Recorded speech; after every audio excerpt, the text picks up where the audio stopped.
Hello friends, welcome to my channel.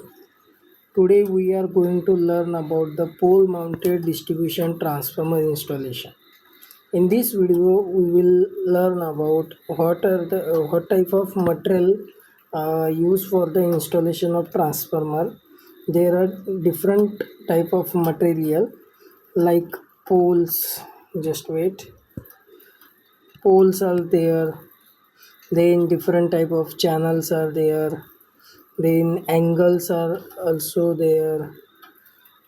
So we will look one by one. See, these two are the poles which are used. These poles are erected as a part of 1 by 6 of the pole length, that is near about for 11 meter. This is near about 5.5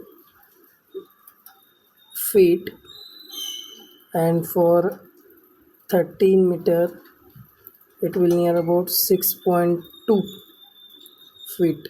Okay, so the size of pole is there are three sizes of pole. One is 100 by 116 mm RS joist, then 152 into 152 mm poles. Then we will used a rail pole also. हम जो पहले ज़माने में use करते थे rail poles, then उसके पहले हम लोग वुडन पोल यूज़ करते थे, और अभी हम लोग RSJ पोल यूज़ करते हैं इरेक्शन के लिए. ठीक है, सेम हम लोग लाइन के लिए भी यूज़ करते हैं. तो अभी ये जो मैंने स्ट्रक्चर लिया है, एक ऑटोकैड का स्ट्रक्चर था जिसको मैंने PDF में करके आपको एक्सप्लेन करने के लिए लिया है. अभी यहाँ पे जो देख रहे हैं आप, यहाँ पे ये मेरा ट्रांसफार्मर है. ठीक है, और ये जो है ये मेरा distribution box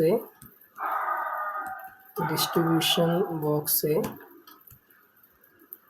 these are the angles.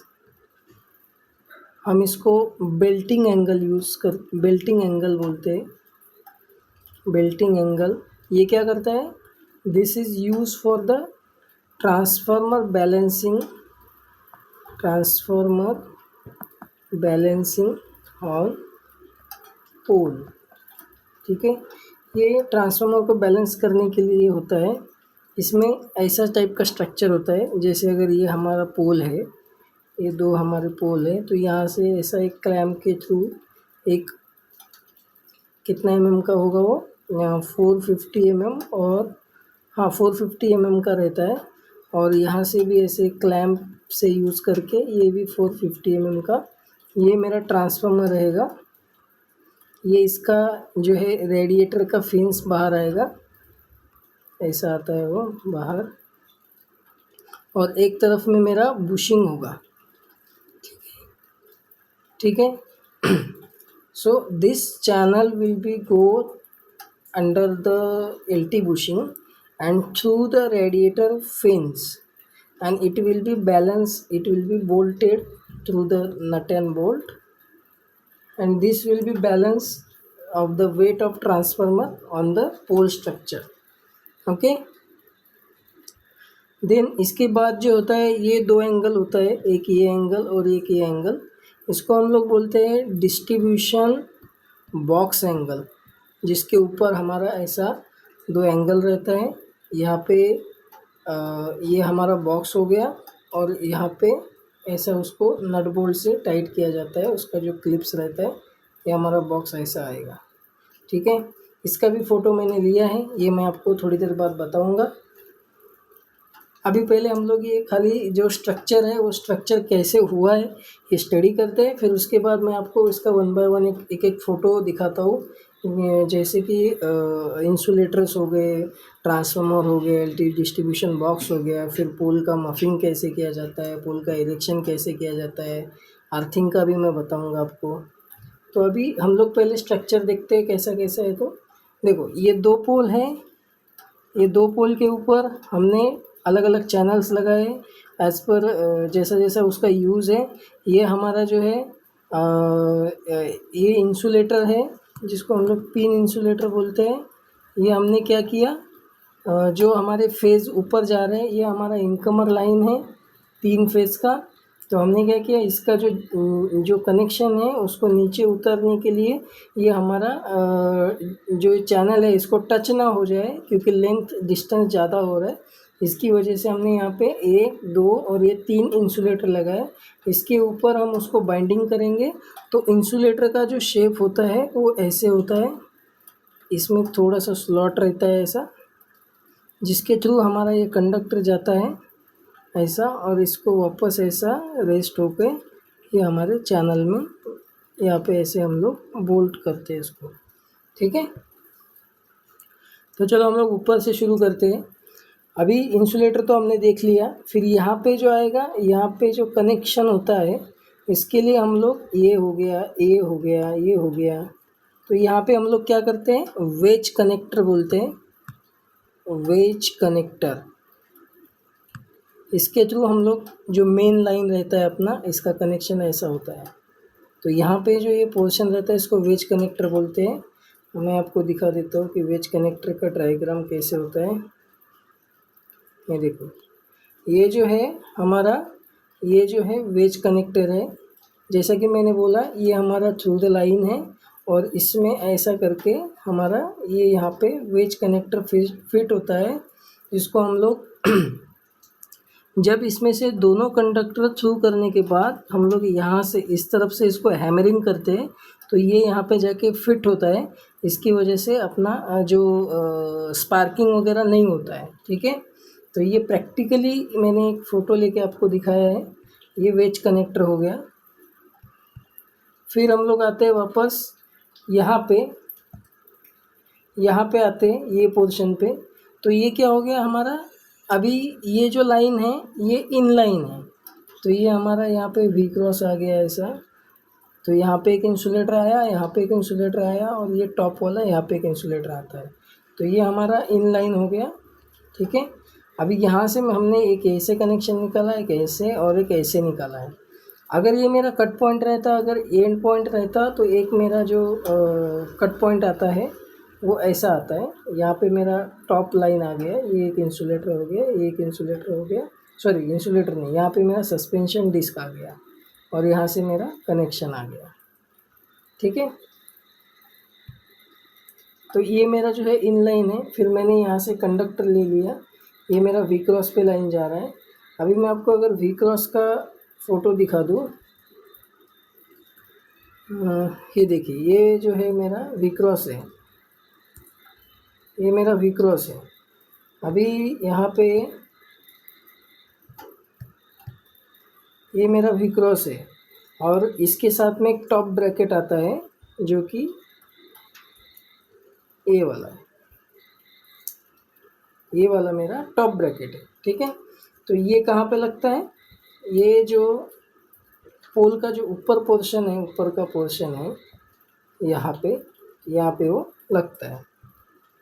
ठीक है, फिर इसके बाद मेरा कंडक्टर आ गया यहाँ पे। फिर मैंने यहाँ पे इंसुलेटर इंस्टॉल किया, जो कि यहाँ पे लिखा है, देखो, जो हमारे जो पंछी कभी कभी बैठते हैं चैनल पे, तो इसका डायरेक्ट कांटेक्ट ना हो, और ये कंडक्टर का भी चैनल के साथ डायरेक्ट कांटेक्ट ना हो, इसको प्रिवेंट करने के लिए, और for the protection of fault we will use the insulator here to balance the conductor length और balance the conductor weight which are goes towards AB switch. So ये जो है ये हमारे AB स्विच है, air AB switch, air break switch. ठीक है, switch. तो इंसुलेटर के बाद ये जो हमारे चैनल लगे हैं दोनों, ये लगा के हमने यहाँ पे AB स्विच इंस्टॉल किया है। मैं AB स्विच का भी आपको फ़ोटो दिखा देता हूँ कि वो कैसे इंस्टॉल करते हैं। ये देखो, ये जो है हमारा ये AB स्विच है, इसका 3 फेज़ का एक सेट होता है। इसमें अगर आप नीचे वाले फ़ोटो में देखोगे तो ये जो रहता है इतना जो पोर्शन है ना, ये हमारा इंसुलेटर है, ये वाला हमारा इंसुलेटर है 3, ठीक है। ये 3 हमारा इंसुलेटर हो गया।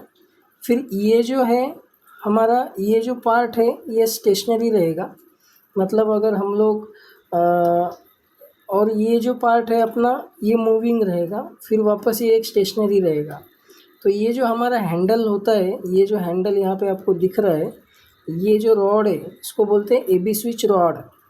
तो हैंडल रॉड बोलो या फिर एबी स्विच रॉड बोलो, तो वो यहाँ पे इंस्टॉल होता है ऐसा, यहाँ से वो गो थ्रू रहता है दूसरे इसमें। अगर हम लोग हैंडल अगर यहाँ से मूव करते हैं, मैं आपको हैंडल भी दिखा देता हूँ। ये देखो यहाँ पे जो आपको दिख रहा है ना, ये वाला पोर्शन, ये होता है एबी स्विच हैंडल। तो हम इसके थ्रू क्या करते हैं, इसके थ्रू हम लोग ऑपरेट करते हैं। इसका जो हैंडल का भी शेप मैं आपको निकाल के देता हूँ इसका। तो इसको हम लोग ऐसे ड्रॉप करेंगे तो ये यहाँ से जो है ये या तो ऊपर उठा देगा, मतलब ऐसे उठा देगा, या फिर इसको हॉरिजॉन्टल में रहेगा तो डाउनवर्ड खींच लेगा। तो अगर हम ये वाले फ़ोटो में आते हैं, ये देखो ये वाले फ़ोटो में आएंगे तो ये जो पार्ट है ये वाला, ये वाले की मैं बात कर रहा हूँ। जब हम लोग यहाँ से जो रॉड जाता है इसको अगर हम लोग अपवर्ड करते हैं तो ये ऐसे ऊपर की ओर it will goes upside when we open the AB switch. Again when we close it will come again downward to make a contact with live wire. So our phase incomer will come and connected through the lug at this side and our output side will be connected at this side. And this braided wire is made up of copper to make a contact between these 2 points, one point and second point. So braided wire will use to make the contact, and this is the supporting structure, or we can say mechanism to operate this insulator. This is moving. Okay, see here is the wire mesh. This is also called braided wire. Okay, so we will go forward. After that, this is the horn gap fuse, or in general we can say DO set, horn gap fuse. There are 2 types, one is a rod type and second one is fuse wire. The fuse wire is also involved in this rod type, but here is the phase indication on the rod. I will show you. See, this is this a horn gap is of fuse wire type,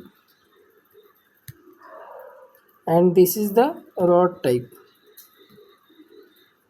okay, fuse wire is ये जो fuse wire होता है ये इसके through जाता है ऐसे।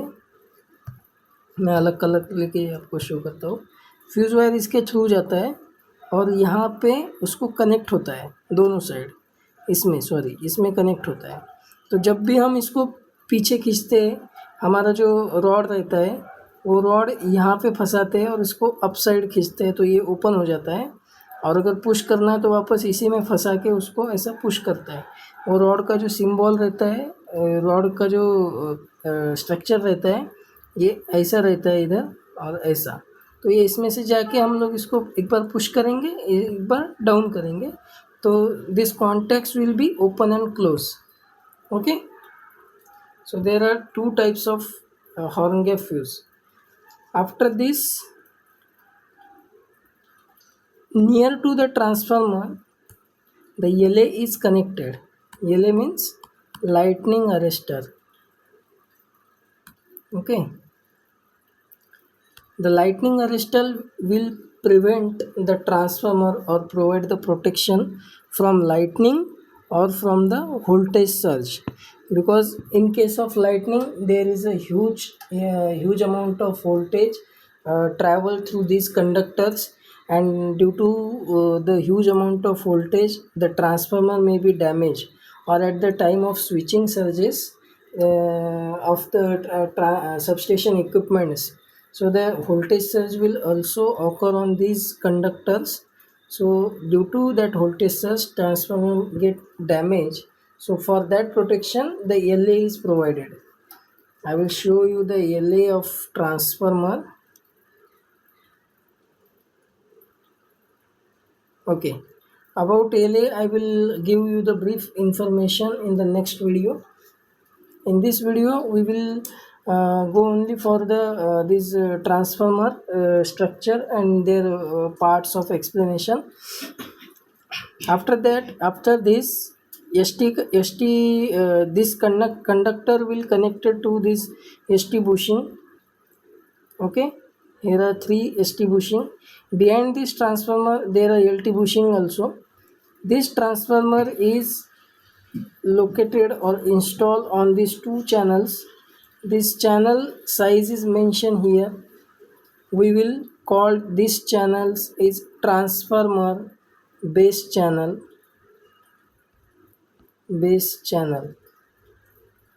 Okay, this DO channel will called DO channel or horn gap fuse channel, DO channel. Okay, and this DO set. Okay, this is the AB switch set, and these are the AB switch channel. Okay, channel. These channels, this channel is also called power channel. Okay, these are called belting angle, as I already told you, belting angle.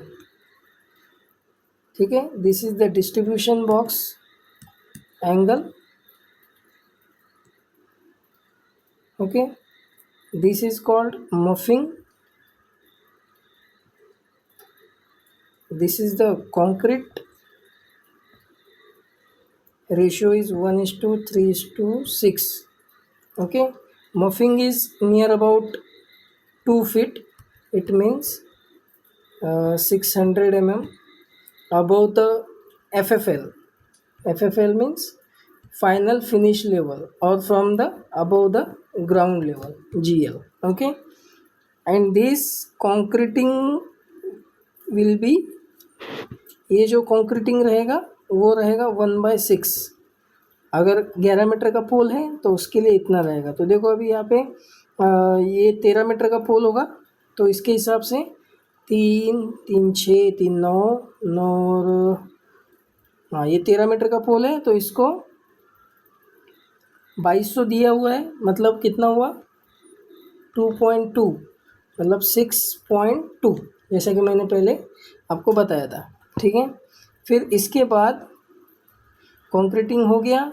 फिर यहाँ से जो cable जाएगा distribution box से, ये जाएगा हमारा सीधे पोल पे, LT पोल पे. तो हम लोग अभी पहले ये स्ट्रक्चर के बारे में हमने जितना जाना है उसमें और थोड़ा ब्रीफ नॉलेज लेते हैं. तो देखो हमने क्या देखा था, पिन इंसुलेटर देखा था. तो पिन इंसुलेटर का जो हमारा ये यहाँ पे जो फोटो दिख रहा है आपको, ये हमारा पिन इंसुलेटर है.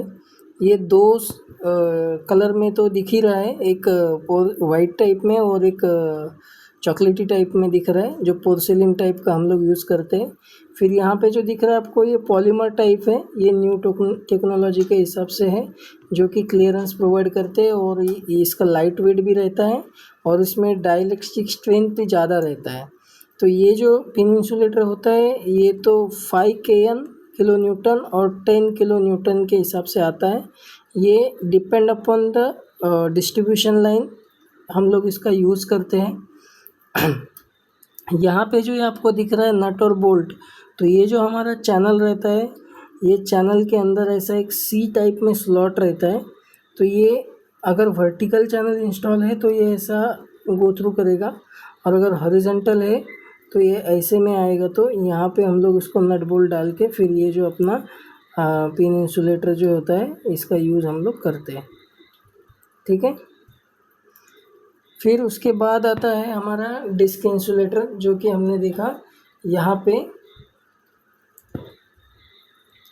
मैंने बताया था कि यहाँ पे अगर मेरा एंड पोल रहता तो मुझे यहाँ से ऐसा 3 डिस्क निकालना पड़ता था,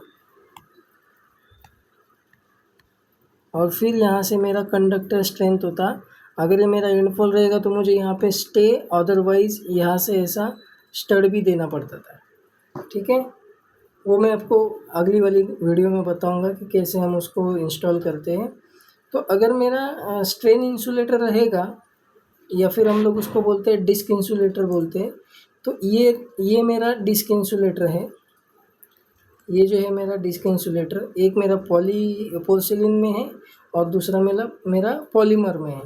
तो डिस्क इंसुलेटर में कैसा है, मेरा जो चैनल रहेगा ना, ये चैनल को मेरा यहाँ पे ऐसा एक यू बोल्ट रहता है, यहाँ पे मेरा बोल्टिंग रहेगा, और ये जो हुक है वो इसमें से ऐसा हम लोग ऐसा करके, फिर यहाँ से मेरा ये जो यहाँ पे मेरा लॉकिंग पिन रहेगा, इसको हम लोग ऐसा डब्ल्यू पिन बोलते हैं, ये थोड़ा इनवर्ड रहेगा।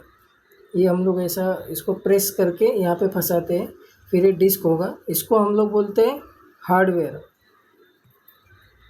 ये रहेगा हमारा हार्डवेयर। इसमें क्या होता है, ये जो हार्डवेयर है इसमें कंडक्टर मेरा यहाँ से आएगा, ऐसा करके मैं थोड़ा क्लियर करके बताता हूँ।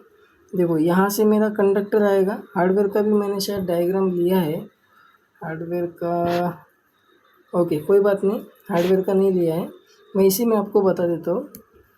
मेरा कंडक्टर ऐसे पूरा गो थ्रू आएगा, ये यू बोल्ट मुझे लूज़ करना पड़ेगा, ये जो 2 यू बोल्ट दिख रहा है यहाँ से आएगा, ऐसे होके ऐसा आएगा यहाँ पे आएगा, तो फिर वापस मेरा ये वेज कनेक्टर यहाँ पे लगेगा ऐसा, फिर वापस मैं यहाँ से एक मेरा कंडक्टर यहाँ लगेगा, एक यहाँ लगेगा। वो लगाने के बाद मैं ये जो लॉकिंग पिन है इसको मैं प्रेस करूँगा, और इसको हैमर से मुझे ठोकना पड़ेगा ताकि ये ऐसे फिट बैठेगा। तो ये मेरा कनेक्शन हो गया कंडक्टर का। तो कंडक्टर यहाँ पे मेरा बाइंड हो गया। फिर यहाँ से अगर मैं इसको डाउनवर्ड लेके जाता हूँ तो यहाँ से मेरा ऐसा आए के फिर मेरा जो है यहाँ पे पिन इंसुलेटर रहेगा, फिर और नीचे चला जाएगा, ठीक है। तो ये मेरा डिस्क इंसुलेटर हो गया। जो डब्ल्यू पिन मैंने बताया था वो यहाँ पे आपको दिख रहा होगा, और ये लॉकिंग पिन है कि जो मैं ये वाले पोर्शन मतलब यहाँ पे जो लगाता हूँ तो ये मैं यहाँ पे लगाता हूँ, ठीक है।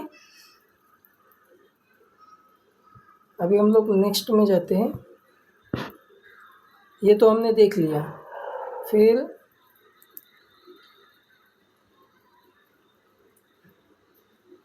फिर हम लोग आते हैं ट्रांसफार्मर की तरफ। फिर ए बी स्विच के और डी ओ के बाद में हमारा ट्रांसफार्मर आता है। तो देखो ट्रांसफार्मर यहाँ पे जैसे इंस्टॉल किया हुआ है, तो हमारा एच वी बुशिंग, अभी ये थोड़ा हायर साइज़ का ट्रांसफार्मर है तो यहाँ पे आपको एल वी बुशिंग यहाँ दिखेगा, एक इसके पीछे दिखेगा, एक इसके पीछे दिखेगा। लेकिन जब हमारा डिस्ट्रीब्यूशन ट्रांसफार्मर रहेगा, जैसे 63 kVA का रहेगा, 100 kVA का रहेगा। दोस्तों हम लोग ये जो ट्रांसफार्मर के डिफरेंट टाइप्स ऑफ ट्रांसफार्मर है, depend on the KVA rating, हम इसके लिए भी अलग से एक वीडियो बनाएंगे जिसमें हम ये बताएंगे कि which type of transformer use for the smaller industries और for the higher industries depending upon load. इसके पहले भी मैंने एक आपको वीडियो बना के रखा है कि ट्रांसफार्मर का साइज़ सिलेक्शन कैसे करते हैं। तो वो जो साइज़ सिलेक्शन रहता है वो डिपेंड ऑन लोड रहता है। तो उसी के रिगार्डिंग हम लोग जानेंगे कि कौन से ट्रांसफार्मर कितना केवीए तक लोड सस्टेन करेगा, उसका साइज़ कैसे सिलेक्ट करना है। तो अभी हम लोग जानते हैं कि ये जैसे ट्रांसफार्मर है ये हायर साइज़ का है, ये 630 kVA और उसके ऊपर का जो भी रेटिंग रहेगा 1 MVA तक भी उसका रेटिंग रह सकता है। तो इसमें हम लोग देखते हैं, ये जो है ये कंजर्वेटर टैंक है, जिसमें हम लोग ऑयल, जो हमारा पूरा टैंक फिल होने के बाद में हम इसमें कुछ हाफ पोर्शन तक उसको ऑयल भरा हुआ रखते हैं। मान लो कुछ लीकेज वगैरह रहेगा या फिर यह ऑयल लेवल मेंटेन करने के लिए हम इसमें कंजर्वेटर टैंक में ऑयल रखते हैं। फिर यहाँ पे जो दिख रहा है आपको ये पोर्शन में, यहाँ पे एक ब्रीदर लगा हुआ है। ये ब्रीदर हम लोग किसके लिए करते हैं कि ये जो मॉइस्चर रहता है एयर में, हमको इसके लिए एयर चाहिए रहता है, एयर पास इन और आउट होता है। तो यहाँ पे जो ब्रीदर है, ये ब्रीदर का इनिशियल कलर जो है वो ब्लू रहता है, और जब इसमें मॉइस्चर एब्सॉर्ब करके जो उसका जो मॉइस्चर एब्सॉर्ब करने की वजह से उसका जो कलर है वो पिंक हो जाता है। ठीक है, ये मॉइस्चर एब्सॉर्ब करता है जो कि हमारे ऑयल को एक फ्रेश एयर दे और ट्रांसफार्मर को फ्रेश एयर दे। फिर ये जो है एक्सप्लोजन वेंट है। इसमें क्या होता है, जब भी हमारा ट्रांसफार्मर हिट होता है या फिर उसको ओवरलोड की वजह से उसमें जो ऑयल हिट होता है, तो the bubbles are created in this tank because of if there is the low level of oil, so this bubbles will vent up through this vent pipe. Okay, और एक पर्पज़ रहता है इसका, इसमें जो भी एक्स्ट्रा ऑयल या फिर ऑयल गर्म होने की वजह से अगर कुछ फ्लो जाता है तो वो यहीं से बाहर निकलता है। फिर ये जो ऑयल गेज दिख रहा है ये ट्रांसफार्मर के एक साइड में होता है, जो कि हमको ऑयल का उसमें एक ऐसा टाइप में एक ये होता है, और ये पूरा एक ग्लास टाइप रहता है जिसमें हमको ऐसा ऑयल लेवल दिखता है। तो ये ऑयल गेज है। कुछ ट्रांसफार्मर में जो हम लोग 1 MVA के ऊपर में जो ट्रांसफार्मर जाते हैं तो उसमें ऐसा एक प्रेशर टाइप में एक ऐसा एरो रहेगा, तो पता चलेगा कि वो डिजिटल एनालॉग टाइप में कि ऑयल का लेवल कितना है। ठीक है, फिर यहाँ पे जो आते हैं तो ये थर्मामीटर है। तो ये जो दिख रहा है आपको, ये थर्मामीटर है जिसमें कि आपका ऑयल का टेम्परेचर पता चलेगा, वाइंडिंग टेम्परेचर और ऑयल टेम्परेचर। तो इसमें अगर बड़े ट्रांसफार्मर में देखेंगे ना तो इसमें OLTC रहता है, on load tap changing transformer, जिसमें हम लोग OTI, WTI, winding temperature indicator और winding temperature indicator, oil temperature indicator. फिर इसके बाद ये जो आपको पोर्शन दिख रहा है ये 3 अपना बुशिंग है, जिसमें RYB आपको अगर बराबर दिख रहा होगा तो यहाँ पे देखिए ब्लू कलर है, ये येलो कलर है, ये R कलर है, रेड कलर है। तो these are the bushing, these are the HV bushing, ST conductor is connected to this bushing. These are the incomer wetting और primary side of the transformer. Then ये जो दिख रहा है ये मेन टैंक है। इसमें हम लोग क्या करते हैं, इसमें हमारा वाइंडिंग और जो असेंबली है ट्रांसफार्मर का वो इसमें ऑयल इमर्स होता है, जिसमें ऑयल, अभी ऑयल का भी डिफरेंट टैंक के हिसाब से डिफरेंट कैपेसिटी के हिसाब से there are the different capacity of oil field capacity of this tank. ठीक है, फिर यहाँ पे जो दिख रहा है आपको ये है रेडिएटर। ये जो है इसका फिन्स है। रेडिएटर क्या करता है, इसको जो टेम्परेचर जो हमारा हीटिंग रहता है उसको कूलिंग करने का काम करता है। और इसमें जो ट्रांसफार्मर में जो ऑयल यूज़ करते हैं हम लोग, या तो इंसुलेशन करके यूज़ करते हैं, अदरवाइज़ उसका यूज़ जो है कूलिंग के लिए भी किया जाता है। और अगर समर सीज़न में क्या होता है, ट्रांसफार्मर और हीट हो जाता है, तो ये जो हीट है वो हीट अब्सॉर्ब करने का काम ही फिन्स करते हैं। फिर यहाँ पे जो है ये बकॉल्स रिले रहता है, यहाँ पे बकॉल्स रिले है। ये क्या करता है, ये ऑयल में जो भी बबल क्रिएट होते हैं और जो भी अपना जो टेम्परेचर इंडिकेटर है, ऑयल का जो टेम्परेचर हाई होता है और वाइंडिंग का जो टेम्परेचर है, तो ये बकॉल्स रिले उसको सेंस करके अपने ट्रिप और अलार्म सर्किट को इंडिकेशन देता है। तो उसके अकॉर्डिंग जो हमारा RMU में जो इसका कनेक्टिविटी रहता है, जो कंट्रोल केबल यहाँ पे आता है, तो वो RMU उसके हिसाब से ट्रिप हो जाता है। ठीक है, अभी इसमें ट्रांसफार्मर में तीन मेन टाइप है, मेन उसका कंपोनेंट है। एक है ट्रांसफार्मर ऑयल, एक है ट्रांसफार्मर कोर और दूसरा है ट्रांसफार्मर वाइंडिंग। ये इसके मेन पार्ट है। ठीक है, फिर इसका जो LV बुशिंग है इसमें R, Y, B और N रहता है। ये ट्रांसफार्मर का जो स्ट्रक्चर रहता है ये स्टार डेल्टा कनेक्शन रहता है इसमें। तो इसके अकॉर्डिंग ये जो स्टार टाइप है, इससे हमारा 3 फेज़ 4 वायर का जो सप्लाई है वो बाहर निकलता है, और इसका जो आउटपुट है वो डायरेक्टली कनेक्टेड रहता है। ये हमारा जो ये डिस्ट्रीब्यूशन बॉक्स दिख रहा है, यहाँ पे जो इनकमिंग सर्किट दिख रहा है, यहाँ पे हमारा आर, वाई और बी, ऐसा ये 3 सॉरी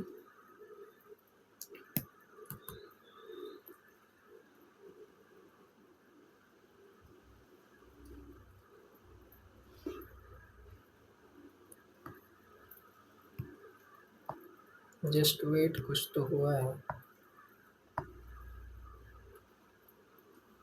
हाँ ठीक है, तो यहाँ पे अपना आर, वाई, बी ये हमारा इनकमर रहेगा।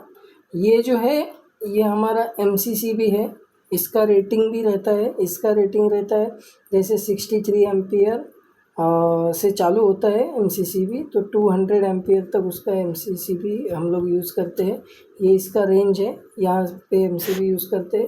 अगर 200 एम्पियर के ऊपर अगर हमारा सप्लाई जाता है तो उसके लिए हम ACB यूज़ करते हैं, जो कि हम नेक्स्ट वीडियो में देखेंगे कि ब्रेकर साइज़ और इसका ट्रांसफार्मर प्रोटेक्शन के लिए सेकेंडरी साइड में कौन सा ब्रेकर और कौन से इक्विपमेंट हम लोग यूज़ करते हैं।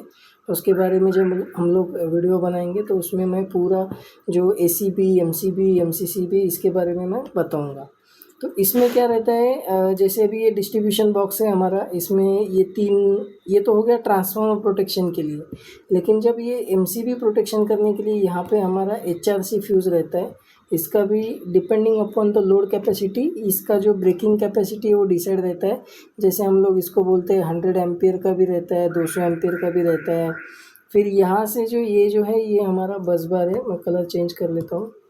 ये जो है ये हमारा बस बार है, ये भी हमारा बस बार है, और इसके पीछे जो येलो दिख रहा है ये भी हमारा बस बार है।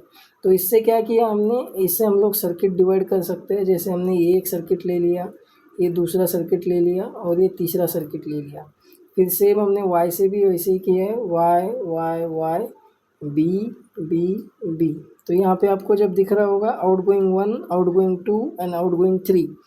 फिर यहाँ पे ये जो है ये न्यूट्रल बस है हमारी, जो कि कॉमन रहेगा। यहाँ से हम लोग जैसे ये 3 सर्किट है तो 3 सर्किट के लिए यहाँ पे हमारा इनकमर आएगा। यहाँ से देखो, यहाँ से हमारा इनकमर आएगा, 2 न्यूट्रल आएगा इसमें, और बाकी का जो है ये हमारा आउटगोइंग जाएगा। ठीक है, अभी इसमें और एक रहता है कि जैसे ट्रांसफार्मर का जो न्यूट्रल है, वो न्यूट्रल को हमको एक अर्थिंग का भी एक पॉइंट देना पड़ता है। क्यों? क्योंकि उसको हमको always we have to maintain as a zero potential. So neutral का काम क्या है कि जीरो पोटेंशियल उसको न्यूट्रल करके रखना है। मतलब जो हमारा ये जो स्टार कनेक्शन रहेगा, जस्ट मिनट, ये जो हमारा स्टार कनेक्शन रहेगा तो ये हमारा पॉइंट ऑलवेज क्या रहता है, न्यूट्रल रहता है। तो इसको जीरो मेंटेन करने के लिए हम क्या करते हैं, अर्थिंग का भी एक टर्मिनल वो न्यूट्रल में कनेक्ट करते हैं, ताकि हमको जीरो पोटेंशियल मिले और हमारा जो ट्रांसफार्मर का लोड है वो बैलेंस रहे। ठीक है, तो अभी तक हमने दोस्तों क्या क्या देखा कि हमने ट्रांसफार्मर का पोल का इरेक्शन देखा, फिर उसके बाद में हमने ये ऊपर का जो सप्लाई है उसका कनेक्शन देखा, यहाँ पे कौन सा पार्ट हम लोग यूज़ करते हैं कनेक्शन के लिए। फिर यहाँ से आते वक्त हमको यहाँ पे प्रोटेक्शन देना पड़ता है, पोल को भी एक आइसोलेशन प्रोवाइड करना पड़ता है। फिर यहाँ पे हमको अगर कुछ मेंटेनेंस करना है तो इसके लिए हमको AB स्विच लगाना पड़ता है। फिर यहाँ पे अगर ऑटोमेटिक जैसे ट्रांसफार्मर पे लोड हुआ है तो यहाँ पे हमको क्या करना पड़ता है, ये फ्यूज़ कनेक्टेड रहेंगे इधर। जैसे भी इस पर यहाँ पे कुछ एबनॉर्मल कंडीशन होता है तो ये फ्यूज़ हमारा ब्लो ऑफ हो जाएगा और इसकी वजह से हमारा जो सप्लाई है वो कट ऑफ हो जाएगा। फिर उसके बाद हमने यहाँ पे देखा कि ट्रांसफार्मर कैसे इंस्टॉल करते हैं, ट्रांसफार्मर के कौन से पार्ट है, उसका क्या क्या फंक्शन है। फिर उसके बाद हमने देखा कि यहाँ पे LT डिस्ट्रीब्यूशन बॉक्स है। फिर यहाँ से अभी हम लोग फिर ये हो गया, फिर यहाँ से देखा कि ये केबल हमारा जा रहा है सेकेंडरी जो डिस्ट्रीब्यूशन बॉक्स से निकला वो जा रहा है हमारा एक सर्किट पे। अभी इसके पहले हम लोग एक देखते हैं कि यहाँ पे आपको कुछ ये दिख रहा है, इसका नाम है एंटी क्लैम्पिंग डिवाइस। तो ये होता है बारबेड वायर होता है, क्योंकि यहाँ तक कोई भी पुल पे चढ़ सकता है, जैसे छोटे बच्चे रहेंगे या फिर बिल्ली हो गया या फिर कुत्ता हो गया, या यहाँ तक चढ़ सकता है। लेकिन उसके ऊपर यहाँ तक तो कोई लाइव पार्ट नहीं है, यह है लेकिन वो बॉक्स प्रोटेक्टेड है। लेकिन इसके ऊपर अगर जाएगा तो ये पूरा ओवरहेड रहता है, ये ओपन रहता है। तो यहाँ से ऊपर जाएगा तो यहाँ पे हाथ लगाने या फिर बच्चा वगैरह पुल पे चढ़ेगा तो उसको शॉक लगने का डर रहता है। इसके लिए हम क्या करते हैं, यहाँ पे कांटे वाला तार लगाते हैं प्रोटेक्शन के लिए, और एक डेंजर बॉक्स होता है, प्लेट रहता है, वो डेंजर प्लेट हम लोग यहाँ पे मेंशन करते हैं प्रोटेक्शन के लिए।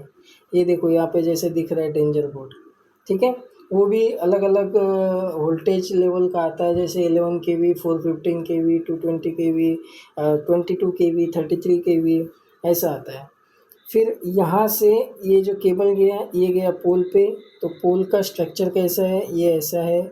इसमें क्या होता है, या तो अपना ऐसा, ये देखो ये पोल कनेक्ट है, फिर वापस उसका यही कंक्रीट आ गया, फिर इसके ऊपर 600 mm का मफिंग आ गया।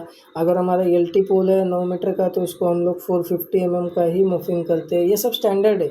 और यहाँ पे अपना 1 2 3 4 इंसुलेटर रहेगा, ये हमारा इंसुलेटर रहेगा।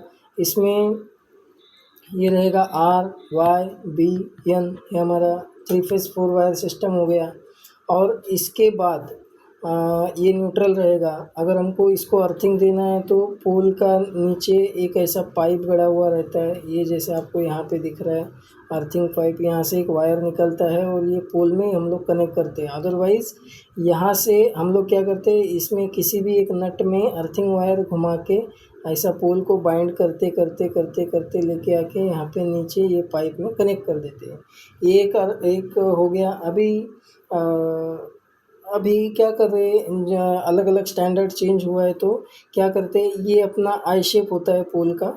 तो क्या करते हैं, ये जो आई शेप रहता है इसी में एक होल मार के यहाँ से नट बोल्ट और इसके साथ अर्थिंग वायर कनेक्ट करते हैं, और यहाँ पे पोल जो पाइप रहेगा अपना, वो पाइप के साथ में नट बोल्ट कर देते हैं।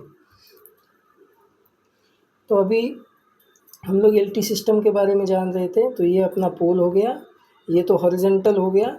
यहाँ पे RYBN, ये ऐसे यहाँ से कंडक्टर जाएगा, ये हाउस होल्ड की तरफ जाएगा। और एक वर्टिकल रहता है, जैसा कि आप डायग्राम में देख रहे हैं, यहाँ पे ऐसा एक बोल्ट रहेगा, ये ऐसा शक्ल इंसुलेटर बोलते हैं हम लोग इसको। ये हमारा डी क्लैंप हो गया, ये ऐसा थ्रू रहेगा पूरा, जो ये बोल्ट के साथ में कनेक्टेड रहेगा, ठीक है। मैं जानबूझ के डीप क्यों जा रहा हूँ, क्योंकि ये प्रैक्टिकली कोई बताता नहीं है। और मैं भी जब नया नया साइट पे आया था तो हम लोग को जो मटेरियल, जो टर्मिनोलॉजी यूज़ करते थे और जो नाम यूज़ करते थे वो पता नहीं रहता था। अभी देखो इसके अंदर मेरा ये जो ऐसा इंसुलेटर रहेगा, तो इसमें भी बोल्ट रहता है और इसके थ्रू मेरा कंडक्टर जाता है। मैं आपको दिखा देता हूँ, ये देखो ये जो मेरा शक्ल इंसुलेटर है, यहाँ पे आपको दिख रहा होगा, ये देखो ये जो है मेरा डी क्लैंप है, ठीक है। ये देखो यहाँ पे भी दिखाया मैंने, ये डी स्ट्रैप है, डी स्ट्रैप बोलो या फिर डी क्लैंप बोलो। ये मेरा जो है पोल है या फिर इसको ब्रैकेट भी बोलते हैं। ये ऐसा भी एलटी ब्रैकेट होता है, इसके बाहर ऐसा 1 2 3 4, और ये वाला मेरा पोल है। तो ये पोल में मेरा कनेक्ट है, क्लैंप के थ्रू कनेक्ट रहता है, और ये मेरा इंसुलेटर से। अभी देखो ये जैसे ही यहाँ से कंडक्टर चला गया, अब ये खिसक के ये क्लैंप पे अगर आ गया, और अगर मेरा पोल जो है वो स्टील जॉइस्ट है तो फिर उसमें शॉक आ सकता है। तो इसके लिए लीकेज ऑफ करंट होने की वजह से there will be a shock. So we have binded through the binding wire between this insulator through the conductor. So ये क्या होगा, ये यहाँ से फिसलेगा नहीं और ये फॉल्ट क्रिएट नहीं करेगा यहाँ पे। तो ये है, ये कंडक्टर गया हुआ है, ये एक बोल्ट है जो हम लोग डी क्लैंप और शैकल को इनबिल्ट करते हैं, और ये एक बोल्ट है जो हम लोग ब्रैकेट और डी क्लैंप को इनबिल्ट करते हैं, ठीक है। तो ये हो गया। अभी इसका जो यहाँ पे कुछ डिफरेंस दिया हुआ है, ये दोनों का स्पेसिंग दिया हुआ है कि 300 mm का गैप चाहिए करके। तो वो जो अपना ब्रैकेट रहता है उसमें 300 mm का गैप रहता है, उसके अकॉर्डिंग ये इंसुलेटर सेट होते हैं। इसका भी पोल कंक्रीटिंग सेम है। अभी इसमें अर्थिंग होता है, तो अर्थिंग में हमको क्या क्या करना पड़ता है, ये जो स्ट्रक्चर है इसमें टोटल 14 अर्थिंग होते हैं, सॉरी 9 अर्थिंग होते हैं। वो तो डिपेंडिंग अपॉन एप्लीकेशन या फिर उसका जो यूज़ रहेगा उसके हिसाब से होता है। मैं आपको एक एक करके दिखा देता हूँ। देखो अभी हम लोग अगर शुरू से करते हैं तो ये जो चैनल है इसको हमको एक अर्थिंग देना पड़ता है। इसको हम लोग बोलते हैं पावर चैनल अर्थिंग, जो कि अगर मैंने जैसे बोला था यहाँ पे कोई पंछी बैठेगा और यहाँ पे अगर फॉल्ट क्रिएट हो गया तो उसको प्रोटेक्ट करने के लिए ये जो करंट है डायरेक्ट अर्थ को चला जाएगा और हमारा जो फीडर है वो ट्रिप हो जाएगा कहाँ पे, सब स्टेशन में। या फिर बीच में अगर कुछ आइसोलेटर है या फिर बीच में कोई ब्रेकर है, आरएमयूज़ वगैरह है, तो वो भी ब्रेक हो जाएगा। फिर उसके बाद एबी स्विच का एक अलग से रहता है। अगर एबी स्विच को अर्थिंग दिया जाता है तो ये जैसे ही यहाँ पे रॉड पे टच हो जाएगा तो उसके थ्रू ये भी ग्राउंड में चला जाएगा। यहाँ पे जो है ये जो हैंडल है इसको भी हम लोग इसी में से एक एक पिट से इसको कनेक्ट करते हैं, ताकि अगर हैंडल में करंट आए और हमने अगर हाथ लगाया उसको तो वो भी तुरंत ग्राउंड होना चाहिए। 2 हो गया। फिर ये तीसरा जो है हमारा डीओ सेट का रहता है, इसका भी सेम पर्पज़ है। इन केस अगर हमारा जो फ्यूज़ वायर है वो ब्लो ऑफ हो गया और वो अगर चैनल पे गिर गया तो उसमें भी वो लीकेज करंट होकर फॉल्ट होता है, इसके लिए उसको प्रिवेंट करने के लिए। फिर ट्रांसफार्मर का 2 बॉडी अर्थिंग आता है। अभी तक हमारा कितना हुआ, 1 2 3। ट्रांसफार्मर का बॉडी अर्थिंग आता है 2। तो एक ये देखो यहाँ पे दिख रहा है आपको, ये चैनल के पास में ही रहता है। और ट्रांसफार्मर का 1 या फिर 2 दे सकते हैं, ट्रांसफार्मर न्यूट्रल का। तो कितना हुआ, 1 2 3 4 5 6 हो गया। 2 पोल का आएगा 7 8 और एक 9वां रहता है जो कि इसमें और एक, हाँ, लाइटनिंग अरेस्टर का एक अर्थिंग सेपरेट दिया जाता है। तो ऐसा टोटल 9 अर्थिंग रहता है। एक डीपी स्ट्रक्चर के लिए 9 अर्थिंग हम लोग यूज़ करते हैं। और ये जो एबी स्विच का है वो पोल में से या फिर जो कोई भी एक रहेगा या फिर रिले को उसको डायरेक्ट कनेक्ट कर सकते हैं। और एक अर्थिंग रहेगा अपना डिस्ट्रीब्यूशन बॉक्स का, क्योंकि ये ज़्यादा ऑपरेट होता है तो इसके लिए इसको भी सेपरेट अर्थिंग देना पड़ता है। अभी तक दोस्तों हमने ये सब जान लिए है। अभी हम लोग नेक्स्ट वीडियो में जो हमारा, हाँ ये देखो अभी ये एक हमारा छूट गया था, ये जो मैंने बोला था वी क्रॉस वाला जो पोर्शन है। अगर हमारा एक पोल है, अगर इनलाइन है तो ये हमारा ऐसा स्ट्रक्चर दिखेगा। वेट, ये देखो, जैसा मैंने बोला था कि पहले जब हमारा टेक्नोलॉजी डेवलप नहीं हुआ तो रेल पोल यूज़ करते थे। लेकिन अभी हमारे RS जॉइस्ट जो मैंने साइज़ बताया था 100x116 और 152x152, उसका पोल हम लोग यूज़ करते हैं। उसके बारे में भी मैं डिटेल इन्फॉर्मेशन दूंगा आपको नेक्स्ट वीडियो में। तो ये देखो मैंने जैसे बोला था कि अर्थिंग वायर कैसे आता है, तो अर्थिंग वायर मेरा टॉप में यहाँ पे देखो, मेरा यहाँ पे बाइंड करके फिर एबी स्विच का जो क्लैंप है, सॉरी एबी स्विच नहीं, वी क्रॉस का जो क्लैंप है उसके थ्रू बाइंड होके मेरा पोल को ऐसा बाइंड करके लेके आया नीचे, और या फिर अर्थिंग को मैंने दे दिया। जैसा कि मैंने वहाँ पे बोला था पोल अर्थिंग कैसे किया जाता है। फिर ये जो है ये मेरा गार्डिंग है। जैसे मेरा रोड क्रॉसिंग हो गया या फिर मेरा घर के ऊपर से अगर लाइन जा रहा है, तो अगर बाय चांस वो कंडक्टर फॉल डाउन हुआ या फिर वहाँ से टूट गया, ब्रेकआउट हो गया, तो वो अगर मेरे घर पे गिरेगा तो हो सकता है कुछ फॉल्ट भी होगा, आग भी लग सकती है। तो उसको प्रोटेक्ट करने के लिए ये मेरा गार्डिंग वायर यहाँ पे यूज़ किया जाता है। और मेरा जो कंडक्टर है वो इसी पे स्टे रहेगा। फिर ये जो है ये मेरा वी क्रॉस है। फिर यहाँ पे एक इंसुलेटर आया है यहाँ पे, इसको बोलते हैं टॉप ब्रैकेट, जो मैंने आपको पहले फ़ोटो में दिखाया। फिर ये जो है ये क्लैम्प सेट है जो कि हमको स्टे के लिए यूज़ करना पड़ता है। स्टे हम लोग कहाँ कहाँ देते हैं, टर्निंग में देते हैं। ये जब मैं आपको जो डिस्ट्रीब्यूशन लाइन है उसको जब एक्सप्लेन करूँगा तो उसमें मैं आपको बताऊँगा कि स्टड कहाँ देते हैं, क्यों दिया जाता है, स्टे क्यों दिया जाता है, उसका क्या क्या इक्विपमेंट है, क्या क्या उसमें मटेरियल लगता है, उसका कंक्रीटिंग रेशो क्या होगा, उसके बारे में मैं आपको नेक्स्ट वीडियो में बताऊँगा। और मैंने जो बोला था कि बारबेड वायर और डेंजर बोर्ड, तो यहाँ पे आपको दिख रहा होगा ये कांटेदार तार दिख रहा है आपको, ये बाइंडिंग वायर है। इसका भी लेंथ होता है या तो 900 mm होता है या तो 600 mm होता है, depend on the line. And danger board का साइज़ भी जैसे कि 11 kV 220 kV और 33 kV इसके हिसाब से रहता है। ठीक है, तो ये अपना पोल का भी स्ट्रक्चर हो गया एक। इसका भी देखो आप, ये 13 मीटर का पोल है, तो इसका भी देखो 1/6 पोर्शन ग्राउंड में गया हुआ है। फिर 600 का यहाँ पे मफिंग दिया हुआ है। मफिंग का भी स्लोप हम लोग डायरेक्ट ऐसा रेक्टेंगल नहीं रख सकते, इसको थोड़ा स्लोप देना पड़ता है, क्योंकि पोल पे जो बारिश आता है वो बारिश का पानी यहाँ पे नहीं रुकना चाहिए। इसके लिए यहाँ से ऐसा वो फ्लो होके नीचे जाना चाहिए। फिर अर्थिंग का भी बताया कि पाइप अर्थिंग है, प्लेट अर्थिंग है, और इसमें उसका कितना डीप रहना चाहिए वो सब बताया। ठीक है, अगर दोस्तों आपको ये वीडियो अच्छी लगी तो लाइक कर देना और कमेंट भी कर देना। अगर कुछ मेरे से मिस हुआ होगा या फिर कुछ आपको लगेगा कि कुछ सजेशन देना है तो उसके बारे में भी आप कमेंट में लिख सकते हैं। तब तक के लिए इतना ही। Thank you.